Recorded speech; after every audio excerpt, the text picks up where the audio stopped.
Most of the time, teaching about religion falls into the humanities and social sciences. Not always, for sure, but most of the time. But the general guideline is you can do it when what the subject you're teaching doesn't make sense without it. Right? So when Nancy Reagan years ago was touring the Kremlin's art collection of, Byzantine icons, and the handlers didn't want to say much about, the Eastern Orthodox tradition, that's a perfect example. It didn't make sense. They don't make sense without it, right? So that's kind of that.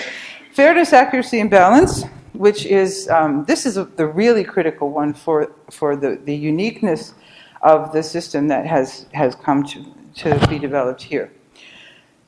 So the idea that you should portray beliefs and practices as their adherents understand them. That is a very tall order.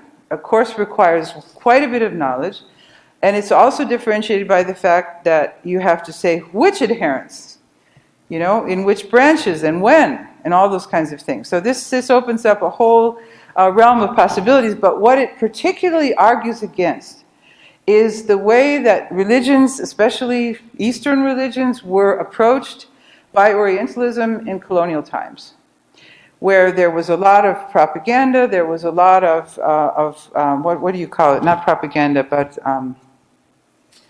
polemic about religions.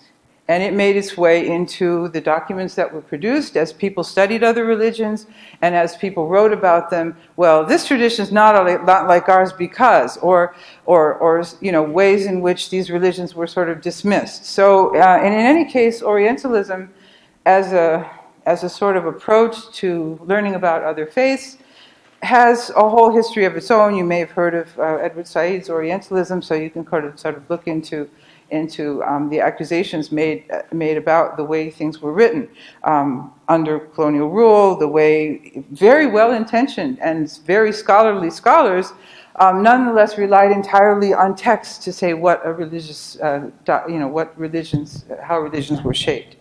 So, at a very pedestrian level, the level at which we do these things in schools, however, we can try to portray beliefs and practices as their adherents understand them by trying not to insert either a secular humanist perspective as if it were editorially neutral. In other words, all religions are kind of the same and they all have sociological bases, but that you use an approach of attribution and try as accurately as possible to describe what people believe based on what they say they believe, based on what they do, rather than, putting these other filters through. So teaching is open-ended and seeks to understand this, using primary sources wherever possible, and teachers stating no religious or irreligious views. Textbooks are famous for this, where they would insert certain things that would dismiss a whole religion, out of hand. So one simple example of that is when people would say, well, Muhammad wrote his Quran. That has no relationship whatsoever to what Muslims believe about the Quran. So how do you do that? So religious truth claims in the classroom, in the public school classroom, cannot be made or denied.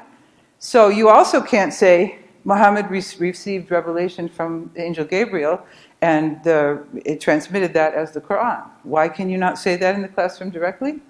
It's a truth claim, right? But what you can do, and this is the wall of separation that we always talk about between religion and the state, using words of attribution to avoid either personal judgments or that kind of polemical judgments that are so common. Muslims believe that. Buddhists believe that, depending on, like I said, it can be very differentiated.